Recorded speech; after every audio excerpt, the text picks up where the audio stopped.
السلام علیکم ورحمت الله وبرکاته. امید لرم چې تاسو به روغ جوړ او ښه به. زه یم عبدالله عابد د سوات پوهنتون نه.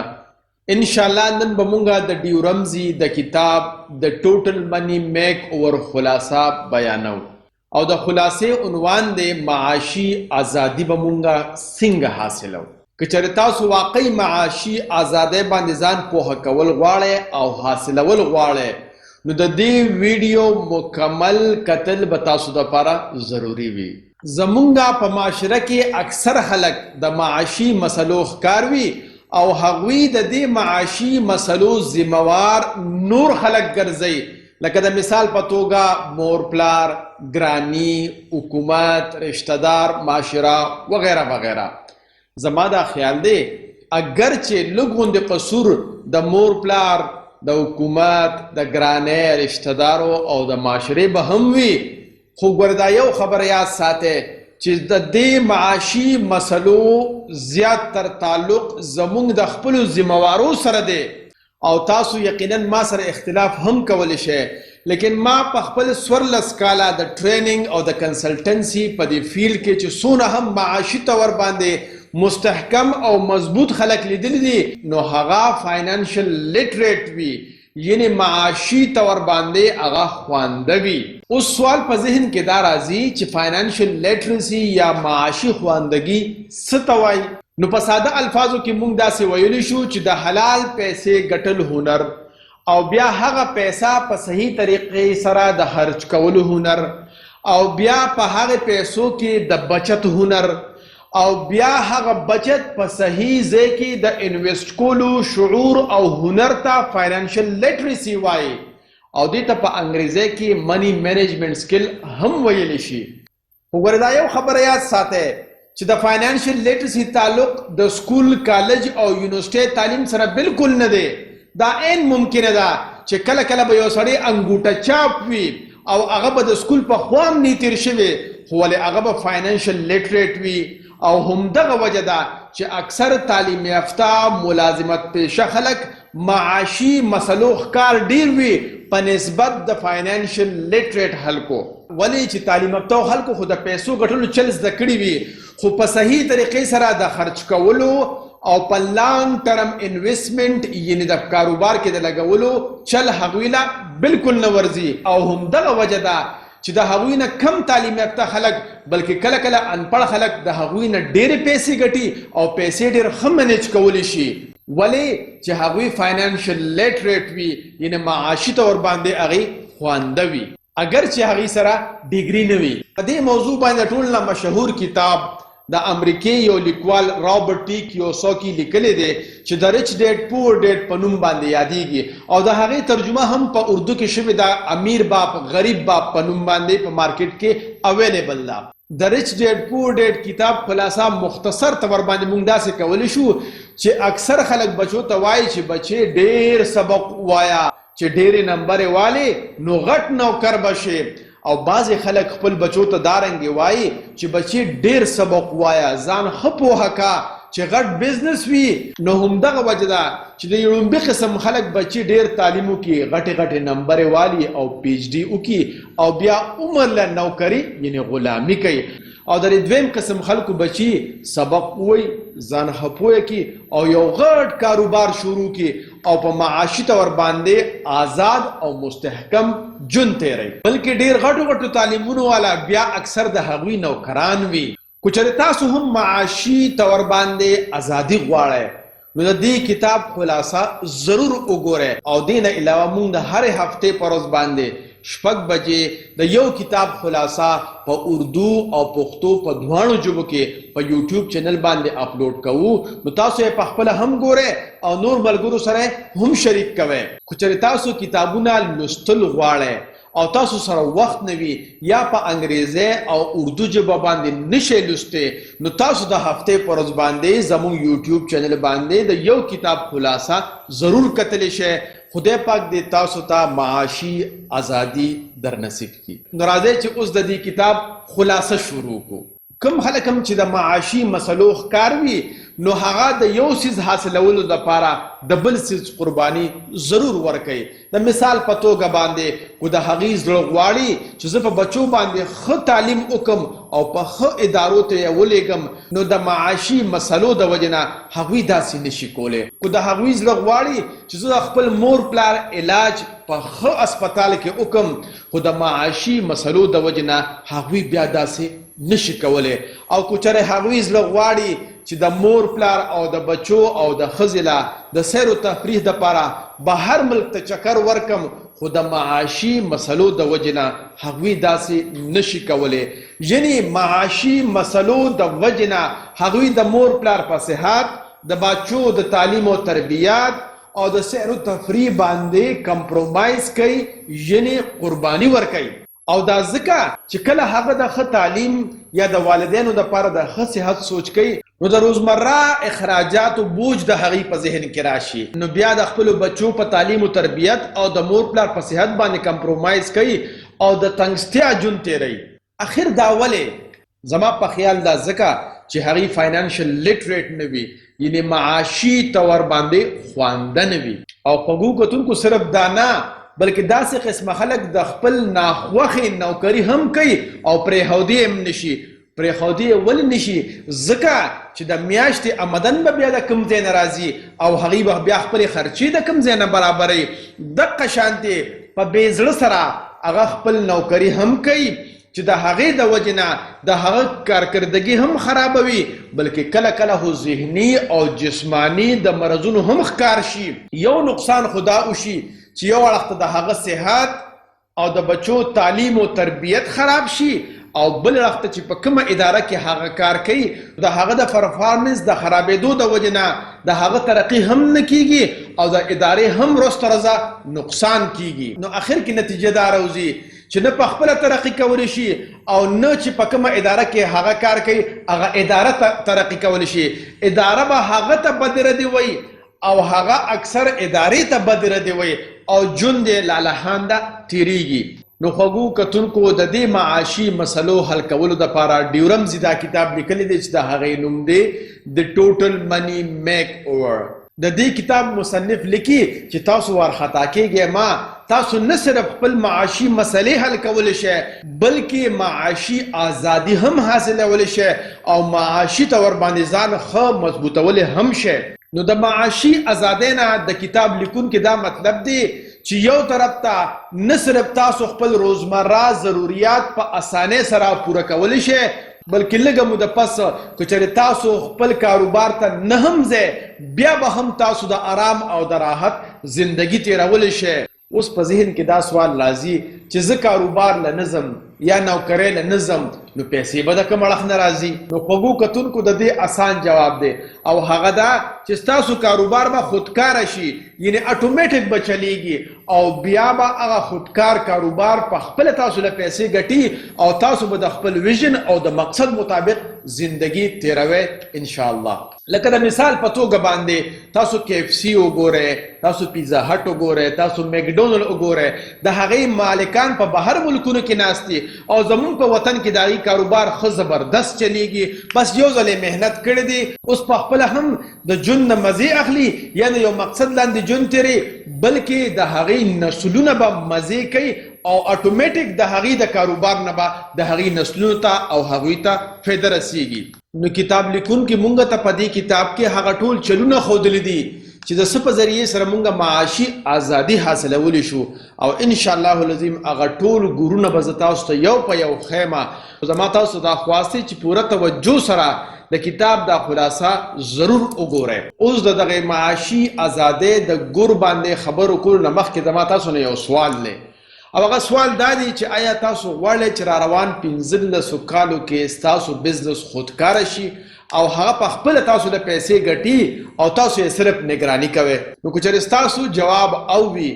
نو بیا ګورې ځان تیار ساتئ چې را روان 15 کالو پورې به تاسو داسې ژوند تیروئ لکه څنګه چې په دنیا کې 1% خلک ژوند تیروي. او همدغه وجه دا چې زموږ په معاشره کې ډېر زیات لوستونکي او تعلیم یافته او هنرمند خلک د معاشي مسلو ځکه ښکار دي چې هغوی سره هو علم هنر شته دی خو عادتونه د یو کم 100% خلکو په شانتي دي او د 1% خلکو په شانتي نه دي. اوس سوال په ذهن کې دا راځي چې دغه 1% خلکو عادتونه کم دي. نو د هغې جواب دا دی که چېرې تاسو 15 عادتونه په خپل ځان کې داسې راولئ نو تاسو به د 1% خلکو په شانتي ژوند تېرول شروع کړئ او انشاءالله العظیم تاسو به معاشي ازادي حاصله کړئ. په هغه 15 عادتونو کې یو عادت دا دی چې do not living life in denial، یعنی په انکار کې به ژوند نه تېری، د ځمکې د حقیقتونو به مکمل ادراک کې او خیالي پولو به ګورې نه پخې، نو دې ته وایي do not living in denial. په اسانو الفاظو کې د دې مطلب دا شو چې حقیقت تسلیمول دي او د نورو خلکو په شنه باغونو باندې به ځان نه دوکه کې او نه به په خپله چې کوم دی صرف خیالي پولو پخې. سرو خلکو په ذهن کې دا غلطفهمي پرته وي، هغوی وایي چې زه زر تر زره مالداره شوې او د دغې د وجې نه هغوی کله کله ډېرې غټو منصوبو ته لاس واچي، خلک ورته شنه باغونه وښیي چې د هغې د وجې نه ډېرو مشکلاتو سره تر مخه شي. وجه صرف دا یو ده چې هغوی د ځمکې د حقایقو نه انکار کوي، یعنې د قانون فطرت باندې نه چلیږي. مثلا پشپه کې کروپتی جوړېدلو خوب لیدل او همدغه شانتې په یو هفته کې د 50 کیلو وزن کمولو خوب او دغه شانتې یو څو کتابونه ولولي او د علامه جوړېدلو خوب وغیره وغیره. اوس سوال په ذهن کې دا راځي چې حقیقت او قانون فطرت څه دی؟ نو د دې جواب دا دی خوږو کتونکو چې حقیقت دا دی چې مونږ خپل ګول او هدف په وړو حصو کې تقسیم کو او د ټولو نه وړوکې قدم اوچت کو او په مزه مشکل اړخ ته ځو، نو دا قانون فطرت دی. د مثال په توګه باندې که موږ دا ماشومان وګورو، اول دوی پیس کې واړه وي، بیا په مزه نرمه غذا ورته ورکوي او اخر کې د دې قابل شي چې بیا غوښه هم خوړی شي. او همدغه شانتې که یو ماشوم په عالمي سطح باندې اتلیټ جوړېدل غواړي نو اول خو هغه ګرځېدی نشي بلکې څو کالو پورې هغه دیوال یا کټ نیسي او ګرځي، پس د هغې نه هغه قدم واخلي او منډې وخي او بیا کله چې ځوان شي نو ډېر زیات پریکټس نه وروستو هغه عالمي چیمپین جوړیږي. نو په دې مثالونو که مونږ غور وکړو نو دا حقیقتونه دي او دا د قانون فطرت مطابق دي. زمونږ په ژوند کې به هم کامیابی او ترقی همدغه شانتې راځي چې مونږ به خپل ویژن او مقصد غټ ساتو، خو لومبې قدمونه به مونږ واړه او همدا اصول یو بل لیکوال جیمز کلیر په خپل کتاب اټامیک هیبټس کې لیکلي دي چې زمونږ د ژوند د کامیابۍ دارومدار زمونږ په وړو عادتونو باندې دی. که چېرې زمونږ په ژوند کې زمونږ واړه عادتونه ټیک شي نو انشاءالله العظیم مونږ له به الله رب العزت په ژوند کې کامیابي ضرور راکوي. او همدغه تیوري او نظریه یو بل لیکوال ډیرن هارډي په خپل کتاب د کمپاوند افیکټ کې هم لیکلی ده. هغه وایي چې د ژوند د کامیابۍ دارومدار زمونږ په روزمره عادتونو باندې دی. که چېرې زمونږ عادتونه ټیک وي نو بس تاسو داسې وګڼئ چې انشاءالله العظیم تاسو په خپل ژوند کې ضرور کامیابیږئ. او که زمونږ عادتونه ټیک نه وي نو د کامیابۍ خوبونه مه اینې. د دې مطلب دا شو چې زمونږ په ژوند کې زمونږ وړې فیصلې زمونږ عادتونه بدلی او هغه واړه عادتونه به زمونږ مستقبل بدلی. یعنی که مونږ خپل معاشي استحکام غواړو او مضبوطوالی غواړو نو څنګه چې د بدن د مضبوطوالي معامله ده دغه شانتې د معاشي مضبوطوالي معامله هم ده. یعنی څه مطلب؟ د دې آسان مطلب دا دی چې څنګه مونږ باډي بلډر په یو شپه کې نشو جوړېدی بلکې څو میاشتې به مونږ په جیم کې ډېر سخت ورزش کوو او دغه شانتې ښه خوراکونه به کوو او د بدو خوراکونو نه به پرهیز کوو، پس د هغې نه به زمونږ بدن مضبوط جوړیږي. همدغه شانتې د معاشي مضبوطۍ دپاره هم به مونږ د بعضې څیزونو نه پرهیز کوو او بعضې څیزونه به د روزانه په بنیاد باندې مونږ په مستقل مزاجۍ سره کوو، نو هله به معاشي استحکام او مضبوطوالی راځي. اوس په ذهن کې سوال راځي چې موږ به د خپل معاشي مضبوطوالي دپاره لومبې او وړوکي قدم څه اخلو؟ د هغې اسان جواب دی موږ به د خپل معاشي مضبوطوالي دپاره لومبې او وړوکي قدم دا اخلو چې موږ به خپل معاشي حالت معلومو، یعنې فاینانشل سچویشن به معلومو. اکثر خلکو ته پته نه وي چې زما معاشي حالت څه دی، یعنې په قرضونو کې ډوبېږي ورځ تر ورځه او هغه وایي جو زه ډېره اسوده حاله یم، ځکه چې هغه خپل صرف آمدن ته ګوري، اخراجاتو ته نه ګوري، بچت ته نه ګوري، انویسټمنټ ته نه ګوري، نو ځکه هغه اکثر د اتي په غوږ کې وي او دې ته مونږ وایو په ډینایل، یعنې په انکار کې هغه خپل ژوند تیروي، یعنې حقیقت نه تسلیموي او یو نه یو ورځ هغه په قرضونو کې بالکل ورډوب شي. اوس سوال په ذهن کې دا راځي چې موږ به خپل معاشي حالت څنګه معلومو؟ نو د هغې اسانه طریقه دا ده چې تاسو به یو پن او کاغذ والی او 3 خانې به جوړې کړئ. په یوه خانه کې به خپل آمدن ولیکئ. دا لږه اسان کار دی ځکه چې هر سړي ته خپل آمدن پته وي چې زما آمدن څومره دی او د کوم ځای نه راځي. دویمه خانه لږه غوندې مشکله ده چې خپل اخراجات به ولیکئ. اکثر خلکو ته غټ غټ اخراجات خو پته وي خو واړه واړه اخراجات ورته معلوم نه وي، نو تاسو به خپل ټول اخراجات ولیکئ او په دې باندې به ډېر سوچ او فکر کوئ. خپل کور والا سره به مشوره وکړئ، خپل بچو سره به مشوره وکړئ چې زمونږ اخراجات کم کم دي او هغه به الف نه واله تر یې پورې غونډ ولیکئ. د مثال په توګه باندې تاسو به دا ولیکئ چې د ټولو نه زمونږ غټې غټې خرچې کم دي. دویم به دا ولیکئ چې زمونږ د میاشتې چې کم مستقل اخراجات دي هغه کم کم دي، مثلا د کور کرۍ شوله، د خوراک څښاک سامان وړل شو، د موبایل یا د ټلیفون بل شو، د ګیس بل، د بجلی بل شو، د ماشومانو او د سکول فیس شو وغیره وغیره. او په 3 نمبر باندې به هغه وړې وړې خرچې ولیکي چې هغه کله کله راځي، کله په میاشت کې یو ځل راشي او کله په 6 میاشتې او کله په کال کې یو ځل راشي. لکه انسان د بیمارۍ په صورت کې خدای نه خواسته اکسیډنټ وشي یا څه بل داسې غم خادي اچانک راشي، په هغې اخراجات به هم ولیکئ. زما خوږو کتونکو دا اکسرسایز چې کله زه په ټریننګ کې خپل شاګردانو سره کومه، یقین په خدای وکړه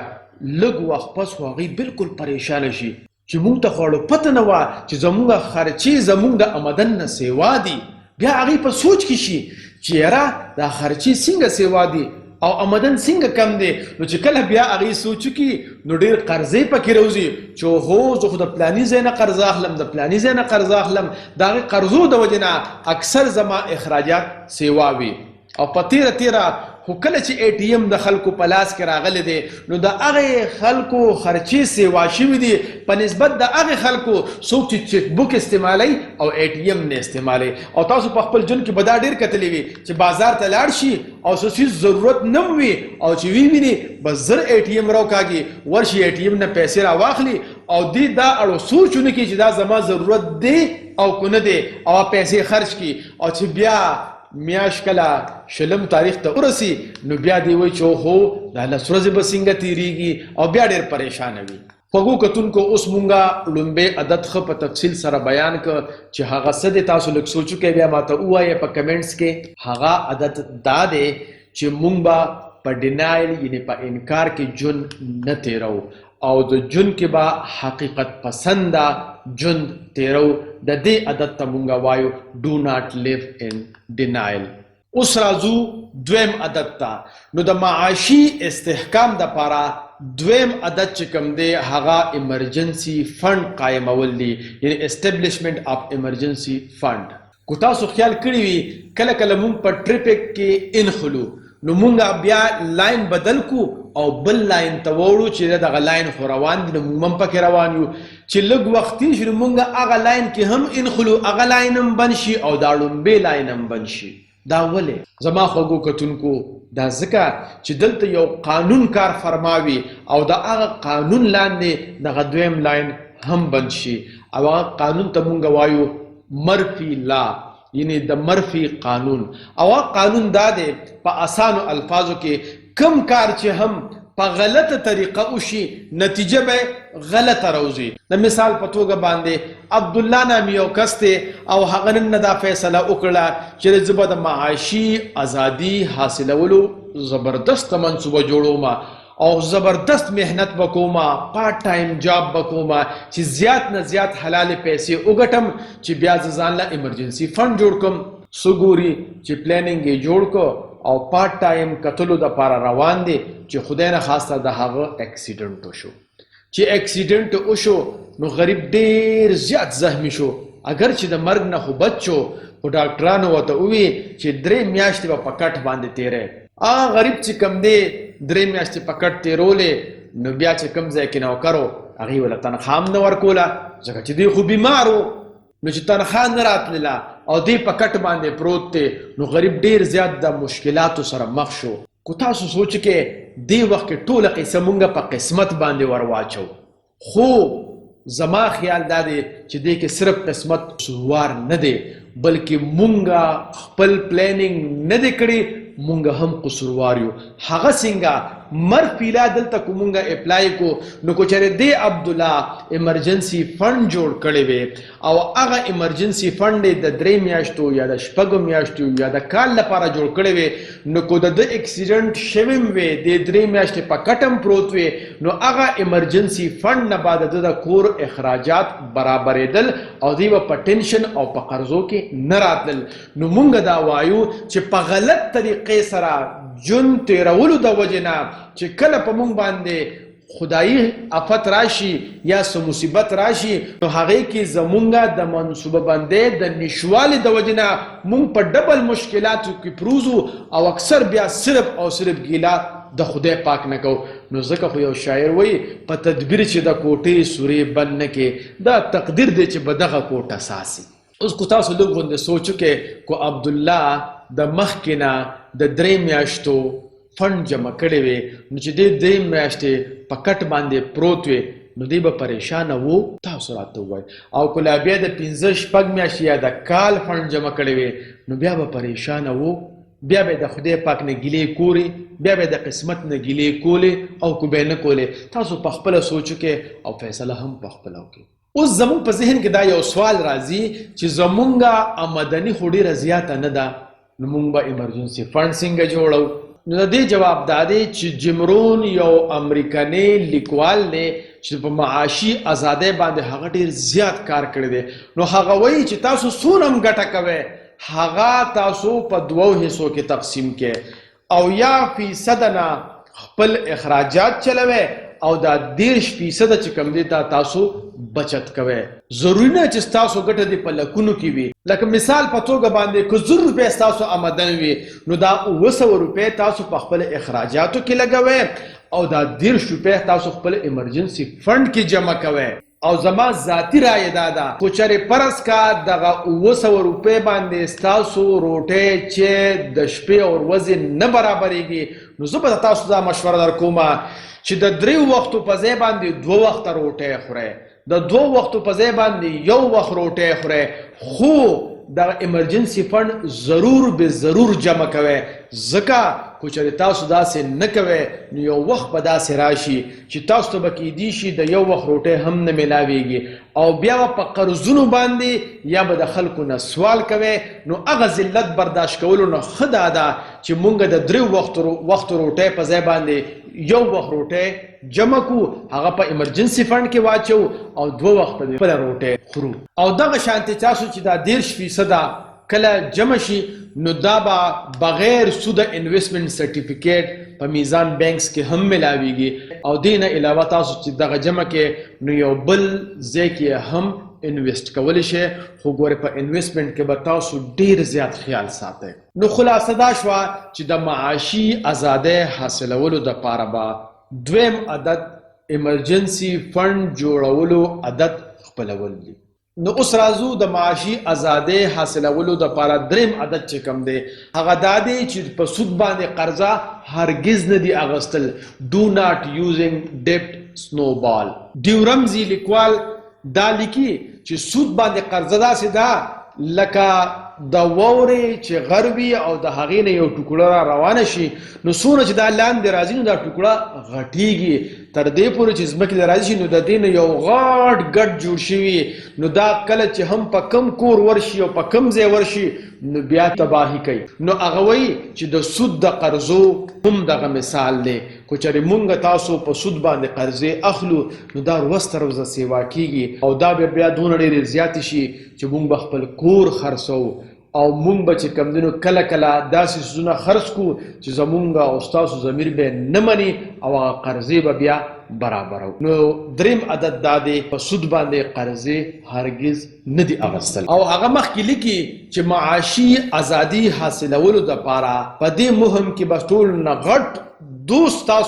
ستاسو آمدني وي او غټ دشمن به ستاسو قرضې وي. اوس سوال دا راځي که مونږ باندې د مخکې نه قرضې وي نو هغه به څنګه ختمو؟ نو خوږو کتونکو د هغې آسان جواب دا دی چې تاسو به داسې کار وکړئ چې یو پن او کاغذ به واخلئ او یو لیست به جوړ کړئ. هغه لیست کې به ولیکئ چې تاسو باندې کم قرضې دي او د چا دي. مثلا د فلاني دوست 10,000 روپۍ قرضه ده، د فلاني دکاندار 60,000 روپۍ قرضه ده وغیره وغیره. نو بیا به داسې کار وکړئ چې د کم قرضخوا ډېر زیات ډیمانډ کوي او تنګول کوي نو هغه په ټاپ باندې ولیکئ. دویم نمبر به په دویم نمبر باندې ولیکئ او چې ټول نه کم ډیمانډ کولو والا به په آخر نمبر باندې ولیکئ. نو کله چې تاسو دغه ایمرجنسي فنډ جوړ کړی دی نو دغه ایمرجنسي فنډ چې د 3 میاشتې برابر شي نو د هغې نه اضافي پیسې به تاسو راخلئ او چې دا څوک تاسو نه قرض غواړي په دې کې به لږې ورکوئ. او دویمه طریقه دا هم کیدای شي تاسو نه څوک قرض ډېر زر ډیمانډ نه کوي نو تاسو بیا داسې کوئ نو ټول نه کمه قرضه به اول خلاصه کړئ، هغې پسې به بیا دویم نمبر قرضه به خلاصه کړئ او ټول نه زیاته قرضه به په آخره کې خلاصوئ. اوس دا قرضه به د کوم ځای نه خلاصېږي هغه تاسو ته ما قصه ذکر کړله چې ستاسو ایمرجنسي فنډ کله چې د 3 میاشتو نه سیوا شي نو دا بیا خیر دی په قرضو ادا کولو کې ورکوئ.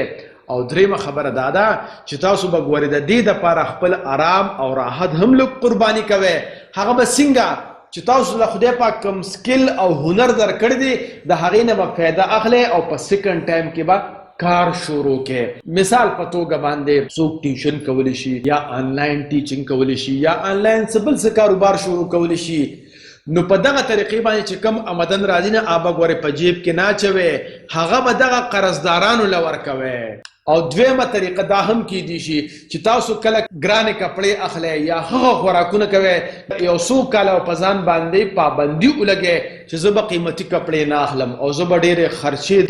خوراکونو کې نه کومه او د هغې نه به پیسې بچ کومه هغه به هم زه په قرض کې ورکومه. نو په دې دوو طریقو باندې انشاءالله العظیم تاسو خپل قرض په مزه ختمولی شئ. یو خبره یاد ساتئ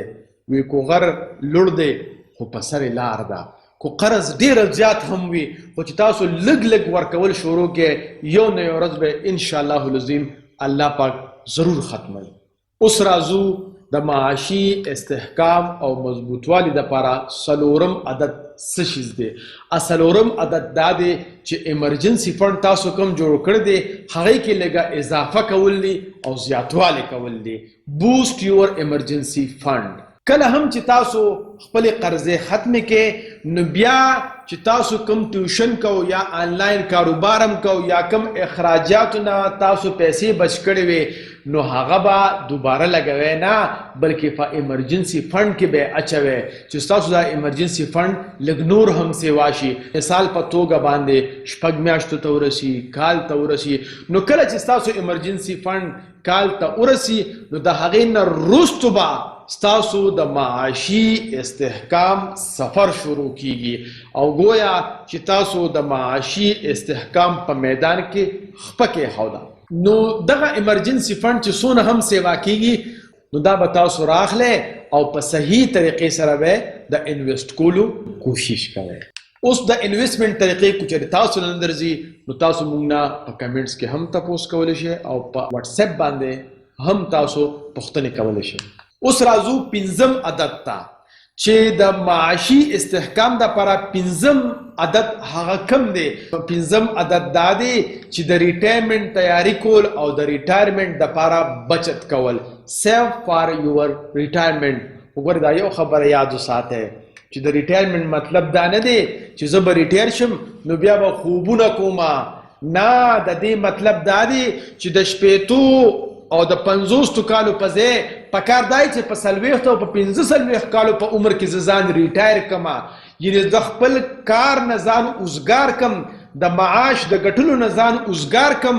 او د یو ویژن او د مقصد لاندې ژوند تیرولو دپاره خپل وخت ولګوم. نو دغې ته مونږ وایو ارلی ریټایرمنټ یا سیو فار یور ریټایرمنټ. اوس په ذهن کې به دا سوال راځي چې دا به څنګه کیږي؟ نو د هغې آسان کار دی. نو څنګه چې مخکې ذکر کړه کله چې تاسو بدني طور باندې باډي بلډر جوړ شوی نو بیا به ګورئ غافله کیږئ نه، بلکې بیا به هم تاسو ریګولر ورزش کوئ او ښه خوراکونه کوئ او د ګندو خوراکونو نه به ځان بچ کوئ. نو هله به ستاسو باډي یعنې بدن مضبوطوالی برقرار وي. همدغه شانتې خو چېرې تاسو غواړئ چې تاسو معاشي طور باندې مستحکم هم شئ او دغه استحکام جاری هم وي، نو تاسو به هم په دغه اصولو باندې عمل کوئ. کومو اصولو باندې؟ کوم اصول چې مخکې مونږ ذکر کړه، یعنې خپل آمدن به د اخراجاتو نه زیات ساتئ او خپل اخراجات به د آمدن نه سیوا کوئ نه. په پښتو کې اسانه خبره ده، خپل څادر سره به خپې غځوئ. او اوس راځو د هغې اصول اړخ ته، یعنې د ریټایرمنټ دپاره مونږ بجټ څنګه کوو. نو د ریټایرمنټ دپاره به بجټ مونږ داسې کوو چې کوم مونږ ایمرجنسي فنډ زیات کړی وو او هغه مونږ انویسټ کړي وي، نو کله چې د هغې آمدن دومره سیوا شي چې مونږ ته د مهنت مزدورۍ ضرورت پاتې نشي، نو مونږ به خپل ځان ریټایر کړو. نو اوس نه تاسو دا ځان سره ولیکئ چې را روان 15 کاله پس تاسو ځان ریټایر کول غواړئ، 20 کاله پس ریټایر کول غواړئ، که 15 کاله پس ریټایر کول غواړئ. نو چې څونه کاله پس ریټایر کول غواړئ نو هغه امره کاله به تاسو منصوبه بندي وکړئ او د خپل ایمرجنسي فنډ به دونه سیوا کړئ چې د دې د انویسټمنټ نه تاسو له دونه آمدن راځي چې ستاسو روزمره اخراجات پې برابریږي. نو کله چې دغه برابریږي تاسو به ځان ریټایر کړئ او هغه انویسټمنټ کې به تاسو سوچ کوئ، مزید پلانینګ به کوئ او د هغې به نور سکیور لارې راوکاږئ او هغه به ملټیپلای کوئ، یعنې بار بار به انویسټ کوئ. نو هم په دغه ذریعې سره به انشاءالله العظیم تاسو به زر ریټایر هم شئ او معاشي استحکام اړخ ته به روز پر ورځه انشاءالله العظیم روا دوایئ. که چېرې تاسو غواړئ چې زمونږ دا کوشش یعنې کتاب لوستل او بیا خلکو ته د ویډیو په شکل کې رسول ستاسو خوښ وي، نو زه به تاسو ته یو خواست کوم چې په خپله هم دا ویډیوز ګورئ او خپل شاګردانو رشته دارو سره هم شریک کوئ، دوستانو سره هم شریک کوئ چې هغې ته هم فایده کیږي. او کله هم چې ستاسو په ذهن کې څه سوال راځي، که هغه د معاشي استحکام حوالې سره وي یا هغه د پرسنل یعنې ذاتي ډیولپمنټ حوالې سره وي، نو ما نه په وټساپ باندې هم پوښتنه کولی شئ او په کمنټس کې هم لیکلی شئ. خدای پاک دې مونږ او تاسو د معاشي استحکام د نعمت نه سرفرازه کی او خدای پاک دې مونږ د معاشي بدحالۍ نه وساتي. آمین. د خدای دپاره پښتنو سانونه وپېژنئ، ستاسو دپاره خو به ځان له پیغمبر نه راځي.